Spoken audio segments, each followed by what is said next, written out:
Souvent, lorsqu'on dégrossit, on a attaqué un petit peu le côté tiré hein, de la chaussure, de la crampe. Hein, donc ce n'est plus très esthétique. Alors là, on a les bandes de cuir imprégnées de cire noire. Qu'est-ce que le métier de cordonnier? C'est ce qu'ont pu découvrir ces visiteurs dans le cadre d'une séance découverte dans la boutique Tom et Tom, organisée par l'Office du tourisme de Forbach. Et en 48 heures, on arrive à déformer entre guillemets la chaussure. L'occasion d'apprendre les différentes techniques de travail du cuir. Mais de nos jours, allons-nous toujours aussi souvent chez le cordonnier? Boris, lui, a espoir en l'avenir de ce métier artisanal où talent et savoir-faire vont de pair. Je trouve que globalement dans la société aujourd'hui, il y a un regain d'intérêt pour les vêtements notamment de meilleure qualité. Et on revient un peu à la sobriété et puis et à l'attention qu'on porte aux vêtements.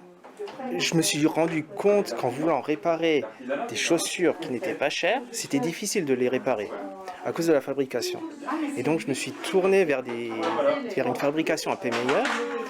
Et là, il faut entretenir ces belles chaussures et il faut un artisan qui connaisse tout ce travail. Et ces artisans à l'ancienne sont devenus rares. Et puis ici, on retrouve ce savoir-faire. Le type de produit qu'on peut ressemeler. Hein. Donc toujours pareil, première chose du cordonnier qu'on doit faire, c'est déjà vérifier l'état de la chaussure, si ça vaut la peine, si c'est valable de réparer ou non. Dans cette boutique, rien ne se jette, tout se transforme. Les clients peuvent bien évidemment amener leur paire de chaussures abîmées, mais leurs vieux sacs pourront également se transformer en porte-cartes ou encore en bracelets.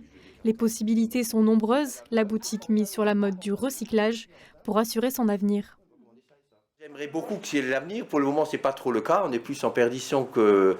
Mais encore une fois, je pense que c'est un métier, oui, j'espère qu'il y a de l'avenir. Parce que je crois qu'on est en train de surfer sur la vague, de ne plus jeter les affaires, hein, de redonner vie aux choses, etc.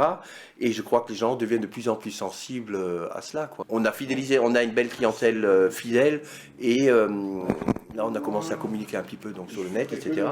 Donc on commence à vraiment à se faire connaître un petit peu au-delà de Forbach. Mais ce n'est pas tout. Une nouveauté dans l'air du temps a vu le jour dans la boutique, la customisation de baskets. Faut bien du temps. Tommy Junior customise lui-même les sneakers à la demande des clients. Flashy ou de couleur mat, il y en a pour tous les goûts.